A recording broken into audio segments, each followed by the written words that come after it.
the Chase Thomas Podcast. For people who have nothing but time to kill. The dream ones that I'd like to. Dream sponsor? Yeah. What's number one? I don't want to say it on here and jinx it. I'll tell you off air. Okay. Sounds good. I'll say that it goes hand in hand with some of the stuff we've been talking about here. Let's do it. Yeah. Jack Foster, back here with our Tennessee Best Bets and Tennessee baseball coverage here on these Friday editions of the program. First question I have for you, Tennessee Future Bet. Mike Matthews leads the Vols in receptions in 2025. Are you buying that bet or selling it? Yeah, I'm going to buy it just because I think Mike Matthews is going to be Tennessee's best wide receiver overall in the 2025 season. I don't think that's a hot take. Everybody should want that to happen. That's the expectation. He's the 5-star. You're hoping for a big leap that obviously will come with just a lot more playing time this fall. So I'm going to say Matthews leading the Vols in catches and yards is likely. It's probably minus money if we were setting actual betting lines here. But yeah, I think Matthews will lead Tennessee in catches. I think they'll do some short area stuff, and hopefully he can be a big play threat every once in a while as well. I don't hate it.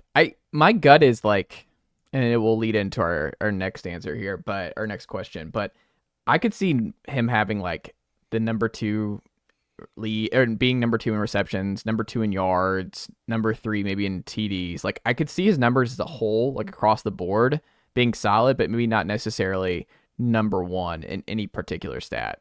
Is that fair? Yeah, I mean, I guess. Like I think if you're just saying he's going to be solid and, number 2 or number 3 in these stats, then that means Brazzell is taking a big jump and is just Tennessee's best receiver. Well, you're overlooking somebody. So I think it's Braylon. Like I think Braylon's probably the best bet for me in terms of. I think the slot position just has a natural advantage in this offense to receptions. So you think Matthews, Brazzell, and Staley are all kind of in the same level in terms of involvement in 2025?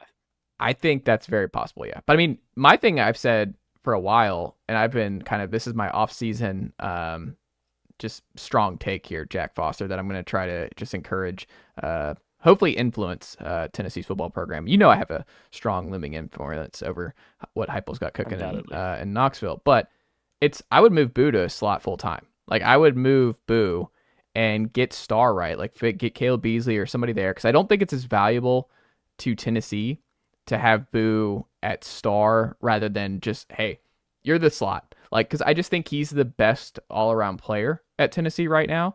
I think he's the hardest player to tackle at Tennessee right now.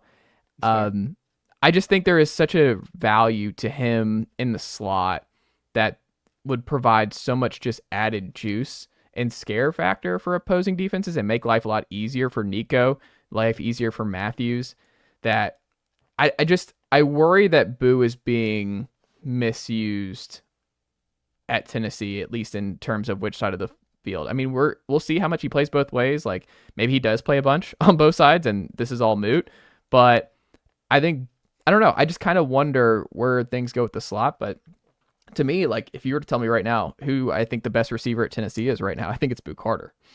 And he's not even going to be. Yeah, I think it's Boo. And I mean, you haven't seen it though. Like, we saw it at Bradley Central and we saw him on punt returns. We've seen his athleticism.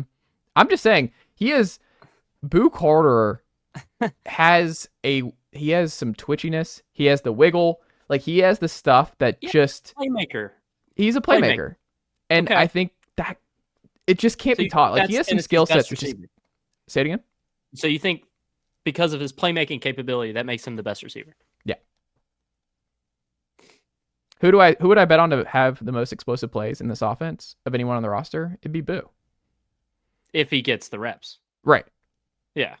But that's what I'm saying. Like, if you threw Boo out and did a lot of those squirrel screens from last year and you just threw it to Boo, he has a lot more catch and make guys miss, get a first down stuff than anybody. He's a yak guy. That's a great point. Yeah. Like, that's what I'm trying to say. He is the yak guy on this team. And I don't know if anyone else that I'm certain of is a yak guy. Does that make sense? No, I totally agree with that. But you were talking about Braylon Staley. I don't know if you can have both, right? So if Boo Carter is going to be what you're talking about, almost an every down player at the slot, primarily offensive guy, then I mean, it's not like Brazzell is just going to be the fourth receiver. Maybe that could happen. And Staley'd have to play out wide more. It just kind of would get messy. I mean, it's not going to happen. know. Let me be perfectly I don't think clear. you can get both. No. Let me Nicely done, nephew. The Chase Thomas podcast. Hell yeah.